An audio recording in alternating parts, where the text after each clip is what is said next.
اعوذ باللہ من الشیطان الرجیم بسم اللہ الرحمن الرحیم الحمد للہ رب العالمین باعث الانبیاء والمرسلین بارئ الخلائق اجمعین ثم الصلاة والسلام علی افضل الخلق محمد وآلہ الطیبین الطاہرین اللہم صلی علی محمد وآل محمد۔ ہمارا درس چل رہا ہے تعارض کے بارے میں۔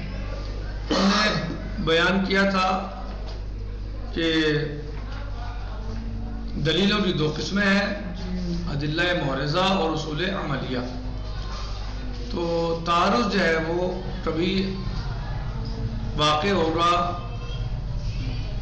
دو ایسی دلیلوں کے درمیان کہ جو محرزہ ہیں، محرز ہیں، یعنی کبھی تعارض ادلہ محرزہ کے درمیان ہوگا اور کبھی تعارض جو ہے وہ دو اصل عملی کے درمیان ہوگا، اور کبھی تعارض جو ہے مثلا وہ دلیل محرز اور اصل عملی کے درمیان ہوگا۔ تو آج ہم جو ہے وہ گفتگو کرتے ہیں اس تعارض کے بارے میں جو ادلہ محرزہ کے درمیان پایا جاتا ہے، ایسا تعارض کہ جو ادلہ محرزہ کے درمیان پایا جاتا ہے۔ چلے کہ التعارض بین الادلۃ المحرزہ،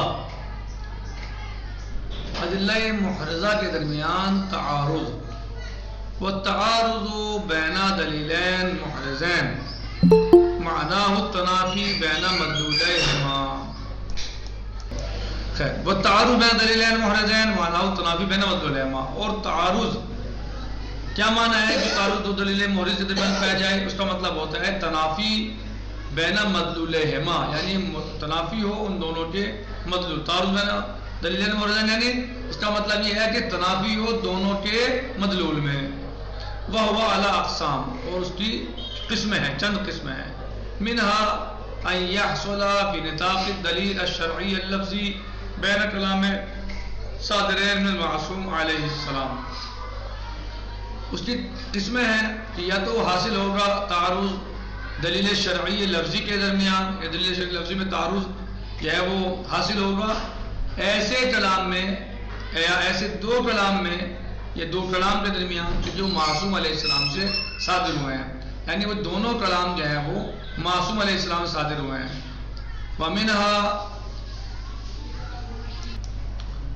وَمِنْهَا، اور اس میں سے دوسرا یہ ہے، ایک کیا ہے کہ تعارض ہو دو ایسے کلاموں کے درمیان جو معصوم سے صادر ہوئے ہیں، یعنی دونوں کلام معصومی کے ہیں، صحیح ہے، ان میں تعارض ہے۔ دوسرے ان یحصل بین دلیل شرعی لفظی و دلیل عقلی، تعارض جو ہے وہ حاصل ہو جائے دلیل شرعی لفظی و دلیل عقلی کے درمیان۔ تیسرے یعنی بعض دلیل شرعی لفظی ہوتی ہیں، بعض دلیل عقلی ہوتی ہیں۔ نمبر تیسرے مثلا وَمِنْهَا أَن يَحْصُلَ بَيْنَ دَلِيلَيْنِ عَقْلِيَّيْنِ، کہ تعارض حاصل ہوتا ہے کبھی کبھی دو دلیل عقلی کے درمیان، کبھی حاصل ہوتا ہے ایسے دو کلام میں جو معصوم علیہ السلام صادر ہوئے ہیں، کبھی حاصل ہوتا ہے تعارض دلیل شرعی اور دلیل عقلی کے درمیان، کبھی حاصل ہوتا ہے دو دلیل عقلی کے درمیان۔ یہ جو ہے مثلا اس کی تین قسمیں ہیں۔ مثلا حالت التعارض بین دلیلین لفظیین، کہنے کہ جس وقت پہ جو ہے وہ تعارض پا جائے دو دلیل لفظی کے درمیان، دو ایسی دلیلوں کے درمیان کہ جو لفظی ہوں، کہنے کہ فی حالت التعارض بین دلیلین لفظیین، جب تعارض پایا جائے دو دلیل لفظی کے درمیان، توجد قواعد، تو اس کے کچھ قواعد ہیں۔ نستعرض فی ما یلی عددا منها، ان میں سے ہم کچھ کو یہاں پر جو ہے یعنی فی ما یلی ان کا عدد جو ہے یہاں پر ان کو بیان کر رہے ہیں۔ یعنی جب دو دلیل لفظی کے درمیان تعارض پایا جائے تو اس کے کچھ قواعد ہیں، قوانین ہیں، کیسے کرنا ہے، کیا کرنا ہے، کہنے ان کو ہم بیان کر رہے ہیں۔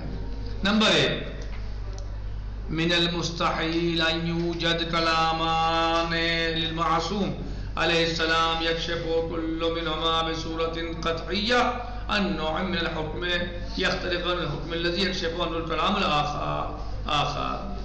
کہ یہ بات مستحیل ہے، مستحیل ہے کہ دو کلام پائے جائیں معصوم کے اور جو ہے وہ ان میں سے ہر ایک جو ہے وہ بصورت قطعی ہو، اور ایک جو ہے وہ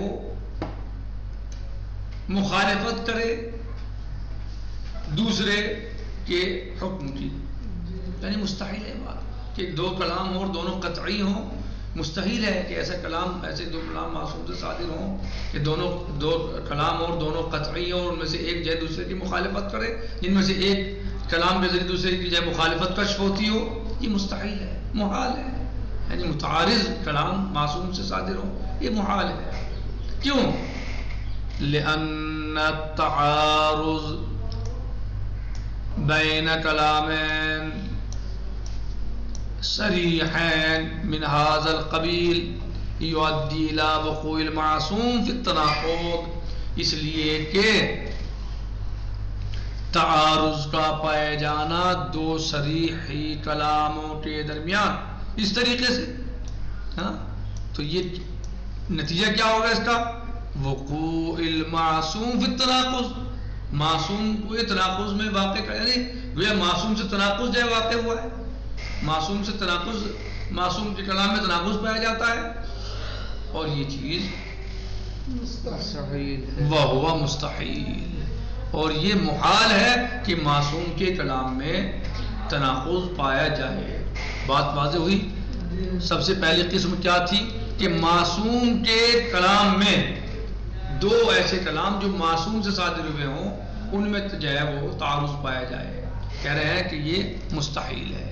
کیوں؟ اس لیے کہ دو ایسے کلام، اس کا مطلب یہ ہے کہ دو ایسے کلام کہ جو معصوم سے صادر ہوئے اور قطعی ہوں دونوں، اور ان میں سے ایک جو ہے وہ دوسرے کلام کی جو ہے مخالفت کر رہا ہو، تو یہ معصوم سے یہ مخالفت اس سے کشف ہوتی ہو، کہ یہ معصوم سے ایسے کلام کا صادر ہونا محال ہے. کیوں؟ کیونکہ اس میں تناقض پایا جاتا ہے. اگر ہم اس کو مانیں تو گویا معصوم کے کلام میں تناقض پایا جاتا ہے، جبکہ معصوم کے کلام میں تناقض کا پایا جانا محال ہے. محال ہے.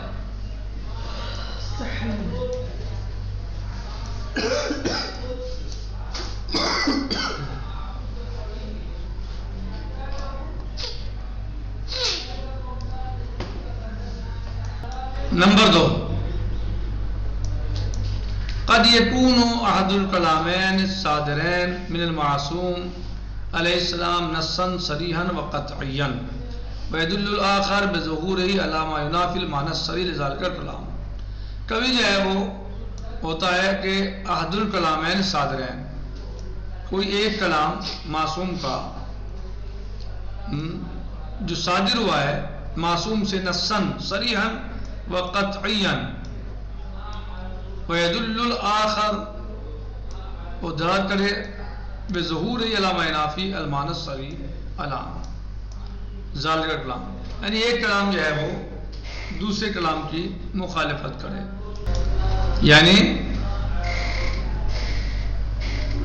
عہد کلامین جو ہے، یعنی ایک کلام جو ہے وہ کوئی ایک کلام دو کلاموں میں سے معصوم کا جو نص صریح ہو اور قطعی ہو، وہ دلالت کرے مثلا کسی شے پر، اور جو دوسرا ہے وہ اس کے منافی ہو.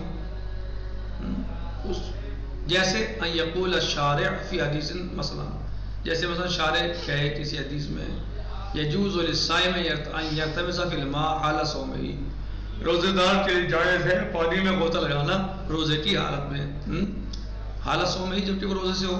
جائز ہے روزے دار کے لیے پانی میں غوطہ لگانا جب وہ روزے سے ہو، یعنی صائم کے لیے پانی میں غوطہ لگانا جائز ہے مثلا. وَيَقُولُ فِي حَدِيثٍ آخر، اور دوسری حدیث میں کہے لا تلتمس فی الماء وانت صائم، کہ آپ پانی میں غوطہ نہ لگاؤ جبکہ روزے سے ہو. فالکلام الاول، پس پہلے والا کلام دال بصراحۃ، وہ صراحتاً جو ہے وہ دلالت کر رہا ہے وضاحت کے ساتھ علی اباحۃ الالتماس للصائم. پہلے والا کلام سے کیا سمجھ میں آ رہا ہے کہ روزہ دار پانی میں غوطہ لگا سکتا ہے، جائز ہے اس کے لیے غوطہ لگانا، مباح ہے۔ بل کلام الثانی یشتمل علی صیغۃ النہی، اور دوسرا کلام جو ہے وہ مشتمل ہے صیغہ نہی پر، وَهِيَ تَدُلُّ بِظُهُورِهَا عَلَى الْحُرْمَةِ، اور نہیں جو ہے کہ میں ظاہر ہے، حرمت میں ظاہر ہے، وَهِيَ تَدُلُّ بِظُهُورِهَا عَلَى الْحُرْمَةِ، اور وہ جو ہے ظاہر ہے کس میں؟ حرمت پر، لِأَنَّ الْحُرْمَةَ هِيَ أَقْرَبُ الْمَعَانِي، کیوں؟ کہ حرمت جو ہے وہ قریب ترین معنی ہے صیغہ نہی کے، صیغہ نہی کے قریب ترین معنی جو ہے حرمت کے ہیں۔ وَإِنْ أَمْكَنَ اسْتِعْمَالُهَا فِي الْكَرَاهَةِ مَجَازًا، اگرچہ وہ کراہت کے معنی میں بھی استعمال ہوتا ہے مجازی طور پر، صحیح، لیکن اصل معنی جو ہے وہ کیا ہے، اس کے قریب ترین معنی کون سے ہیں؟ حرمت کے ہیں۔ نہیں میں جو قریب ترین معنی پائے جاتے ہیں وہ حرمت کے پائے جاتے ہیں۔ فَيَنْشَأُ التَّعَارُضُ بَيْنَ صَرَاحَةِ النَّصِّ الْأَوَّلِ، بس تعارض پیدا ہو رہا ہے بین صراحۃ النص الاول، نص اول کے درمیان، فی الاباحہ، نص اول میں کیا ہے؟ اباحہ ہے، وظہور النص الثانی فی الحرمہ، یعنی صراحتاً جو نص اول میں کیا ہے؟ اباحت پائی جاتی ہے، اور ظہور ہے حرمت کا دوسرے والی نص میں، تو پہلے والی نص جو ہے وہ متعارض ہو گئی دوسرے والی نص کی، پہلے والی یا دوسرے والی جو ہے وہ یعنی تعارض جو ہے وہ پایا جا رہا پہلے کا کس چیز میں، کہ پہلے والی جو ہے وہ نص صراحت ہے کس چیز کے ساتھ؟ اباحت میں، اباحت یعنی مباح ہے پانی میں غوطہ لگانا روزدار کے لیے، اور دوسرے والی ظاہر کیا میں ہے؟ حرمت میں، تو تعارض۔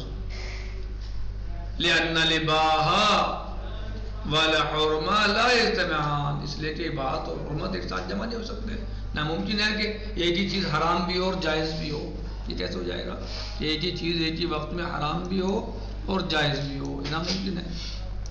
لِأَنَّ الْإِبَاحَةَ وَالْحُرْمَةَ لَا يَجْتَمِعَانِ وَفِي هَذِهِ الْحَالَةِ يَجِبُ الْأَخْذُ بِالْكَلَامِ، اور اس حالت میں واجب ہے کہ ہم کلام کو کسے لیں؟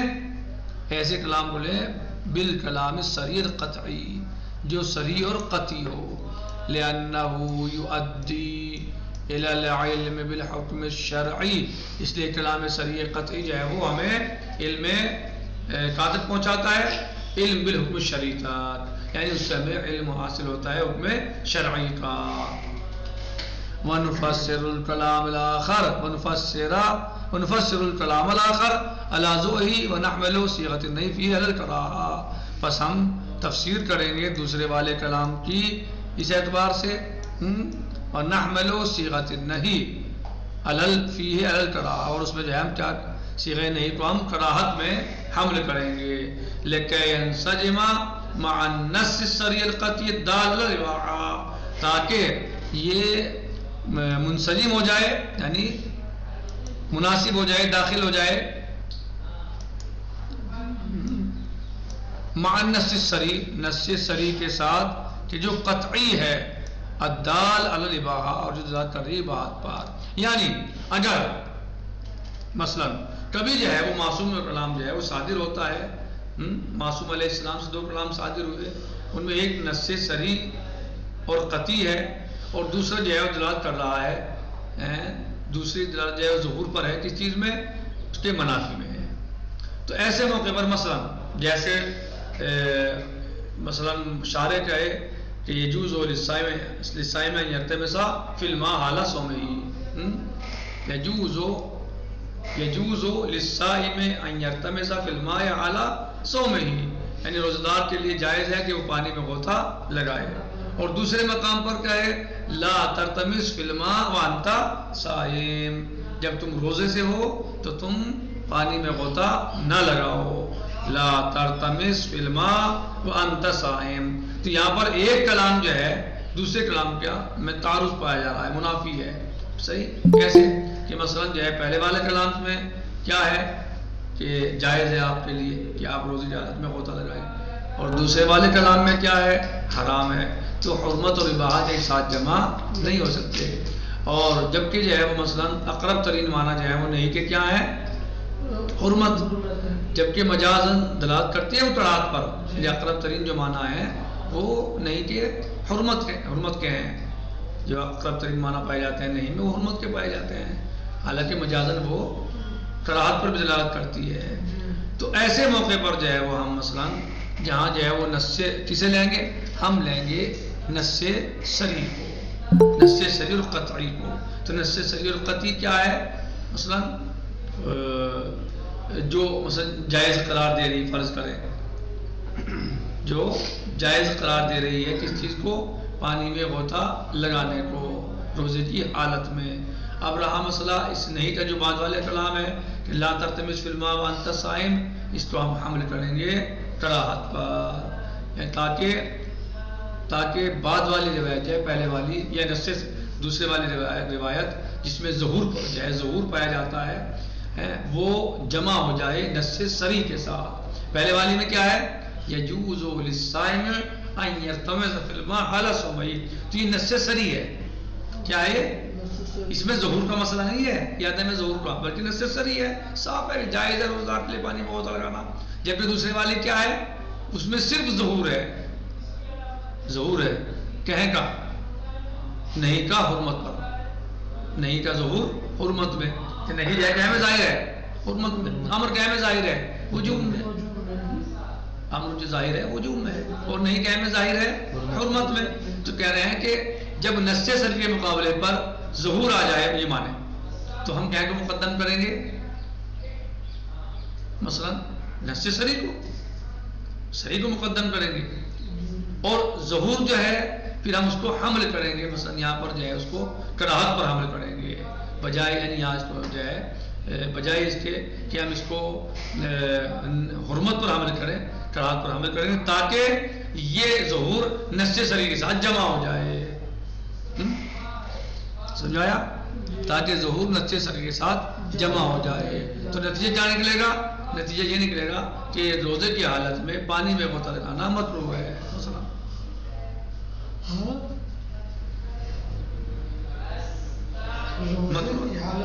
پانی میں غوطہ لگانا مکروہ ہے۔ اس سے نتیجہ یہ نکلے گا کہ روزے کی حالت میں پانی میں غوطہ لگانا مکروہ ہے۔ وعلى هذا الاساس يتبع الفقيه في استنباطه قاعدة عامة، اور اس بنا پر جو ہے وہ فقیہ اتباع کرتا ہے ایک ایسے قاعدہ عامہ کی، اپنے فقیہ جو ہے وہ اتباع کرتا ہے اپنے استنباط میں قاعدہ عامہ کی، جو ایک عام قاعدہ ہے، وہ ہے یا الاخذ بدلیل الاباحہ والرخصہ اذا عارضه دلیل آخر يدل على الحرمہ او الوجوب۔ کہہ رہے ہیں کہ وہ کیا قاعدہ ہے؟ فقیہ ہے یہاں پر اتباع کرتا ہے کہ ایسے قاعدے کی کہ جو قاعدہ عامہ ہے اصولین کے درمیان یا فقہاء کے درمیان، وہ کیا ہے کہ دلیل کو لینا، اس دلیل کو جو اباحت اور رخصت پہ دلالت کرتی ہے، ایسی دلیل کو لیں جو اباحت اور رخصت پہ ہو۔ اذا عارضه دلیل آخر، جب اس سے کوئی دوسری دلیل عارض ہو جائے، معارضہ کرے۔ کیا مطلب؟ کیسا معارضہ؟ کہ وہ دلالت کرے علی الحرمہ، یدل علی الحرمہ، جو حرمت پہ دلالت کر رہی ہو، ایسی دلیل اس کے معارض ہو کہ جو دلالت کرتی ہو حرمت پر، او الوجوب یا وجوب پر، بصیغۃ نہی او امرین، صیغہ نہی یا صیغہ امر کے ذریعے، یعنی قاعدہ عامہ، یعنی یہاں پر جب دو دلیلیں ٹکرا گئیں، دو دلیلیں معارض ہیں ایک دوسرے کی، تو اب کیا کرے گا فقیہ جو ہے یہاں پر؟ کہہ رہے ہیں کہ قاعدہ عامہ کو لے گا، قاعدہ عامہ پر عمل کرے گا، اس کی اتباع کرے گا۔ وہ کیا ہے کہ لے گا فقیہ اس دلیل کو جو اباحت اور رخصت پہ دلالت کرتی ہو، اس دلیل کے مقابل جب دلیل عارض ہے کس کے؟ حرمت اور وجوب والی، یعنی نہیں کے ذریعے یا امر کے ذریعے۔ کیوں؟ لأن الصیغۃ لیست صریحہ، اس لیے کہ صیغہ جو ہے وہ صریح نہیں ہوتا۔ بدلیل الاباحہ، اور دلیل اباحت جو ہے بدلیل الاباحہ والرخصہ صریح غالباً، اس لیے صیغہ جو ہے وہ صراحت کے ساتھ نہیں ہوتا، جبکہ دلیل اباحت جو عام طور سے صریح ہوتی ہے، دلیل اباحت عام طور سے صریح ہوتی ہے، اور صیغہ جو ہے وہ صراحت کے ساتھ نہیں ہوتا بلکہ ظہور ہوتا ہے، مثلا اس میں مثلا نتیجۃ القول و خلاصۃ الدرس آج کا ہمارا یہ ہے کہ جب دو کلام معصوم علیہ السلام سے صادر ہوں اور ایک کلام جو نص صریح ہو قطعی ہو اور دوسرا جو ہے وہ دلالت کرے ظہور پر، یعنی ظہور پر دلالت کرے، کس اعتبار سے ظاہر ہو کہ منافی ہو پہلے والے کلام کے، ظاہر دوسرے والا کلام ظاہر ہو کس چیز میں، منافی میں پہلے والے کلام معصوم کے۔ مثلا کہہ رہے کہ اس میں جو ہے مثلا شارح جو ہے وہ کہے کہ یجوز للصائم ان یلتمس فی الماء حال صومہ، جائز ہے صائم کے لیے پانی میں غوطہ لگانا، روزے دار پانی میں غوطہ لگانا، روزے دار کے لیے پانی میں غوطہ لگانا جائز ہے۔ پھر وہ کہے دوسرے مقام پر مثلا لا تلتمس فی الماء وانت صائم، پانی میں غوطہ مت لگاؤ جب تم روزے سے ہو۔ تو ایک جو ہے وہ کیا میں دلالت کر رہا ہے، اباحت پر، دوسرا دلالت کر رہا، دوسرا ظاہر ہے کس چیز میں، حرمت میں۔ پہلے والا جو ہے، پہلے والا کلام جو ہے وہ نص صریح ہے کیا میں، اباحت میں، اور دوسرے والا جو ہے وہ ظاہر ہے حرمت میں۔ کہہ رہے ہیں کہ اور نہیں کے جو معنی ہے مثلا وہ اقرب ترین معنی جو ہوتے ہیں وہ حرمت کے ہوتے ہیں، ظاہر ہے، جبکہ وہ کبھی جو ہے وہ مجاز میں بھی استعمال ہوتی ہے، کراہت میں مجازن استعمال ہوتی ہے۔ کل ملا کے یہ ہے کہ تعارض جو ہے وہ اس وقت یہاں پر پیدا ہو گیا ایک نص صریح اور ظہور کے درمیان، کس کے درمیان، نص صریح اور ظہور کے درمیان، یعنی ایک میں نص صریح ہے اور ایک میں جو ہے وہ ظاہر ہے نہیں، مثلا حرمت میں مثلا۔ تو اب یہاں کیا کریں، اور یہاں پر جو ہے وہ مثلا جبکہ ہم یہ جانتے ہیں کہ تو ایسے موقع پر ہم کس کو لیں گے، نص صریح کو لیں گے، کیونکہ نص صریح جو ہے وہ قطعی طور پر ہمیں حکم شرعی تک پہنچا دیتی ہے، نص صریح کے ذریعے قطعی ہمیں حکم شرعی حاصل ہو جاتا ہے نص صریح میں۔ تو ہم کسے لیں گے، کس پر عمل کریں گے، نص صریح پر۔ اچھا اس سے اور کیا ہوگا، یعنی دوسرے یہ ہوگا کہ ایک تو حکم شریف سے ہمیں حاصل ہو جائے گا، دوسرے یہ کہ جو صیغہ نہیں کا مسئلہ ہے اس کو ہم تفسیر کریں گے صیغہ نہیں کی، تو اس چیز میں کراہت میں نفسر الکلام ونحمل صیغۃ النہی فی الکراہہ، اور یہاں پر جو ہے ہم صیغہ نہیں کو حمل کریں گے کراہت پر، نص صریح کو لے لیں گے کیونکہ نص صریح جو ہے کہاں پہنچاتا ہے، واقعی تک پہنچاتا ہے، اور ہم ظہور صیغہ نہیں کو جو ہے وہ حمل کریں گے کس چیز پر، کراہت میں، تاکہ جو ہے وہ ظہور نص کے ساتھ جمع ہو جائے، لکہ ینسجم مع النص الصریح القطعی الدال علی الاباحہ، تاکہ یہ ظہور جو ہے وہ جمع ہو جائے نص صریح کے ساتھ جو دلالت کرتا ہے کس چیز پہ، اباحت پر۔ کہتے ہیں اس بنا پر جو ہے، اب اس بنا پر فقیہ جو ہے وہ لیتا ہے اس قاعدے کو کہ جو مشہور ہے فقہاء یا اصولیوں کے درمیان، وہ کیا ہے کہ اس قاعدے کو لے کے اس کو لیں گے، وہ کیا ہے، وہ لینا اس دلیل کا کہ جو اباحت اور رخصت کے لیے ہو، ایسی دلیل کو لینا جو اباحت اور رخصت کے لیے ہو یا ان پر دلالت کرتی ہو، جب وہ اس سے عارض ہو جائے کسی ایسی دلیل کے، یا کوئی ایسی دلیل کہ جو حرمت پہ دلالت کرتی ہو یا وجوب پہ دلالت کرتی ہو، تو ہم ایسے موقع پر کون سی دلیل کو لیں گے، جو اباحت اور رخصت پہ دلالت کرتی ہو، صحیح۔ جب دلیل جو ہے، دلیل معارض ہو جائے، کون سی دلیل، وہ دلیل تو جو اباحت اور رخصت پہ دلالت کرتی ہو، کس دلیل کے معارض ہو جائے، یا اس سے کوئی دلیل معارض ہو جائے، کون سی دلیل معارض ہو جائے، جو حرمت یا وجوب پہ دلالت کرتی ہو، تو فقہا کہتے ہیں کہ ایسے موقع پر اس دلیل کو لیں گے کہ جو دلیل رخصت اور اباحت پہ دلالت کرتی ہو۔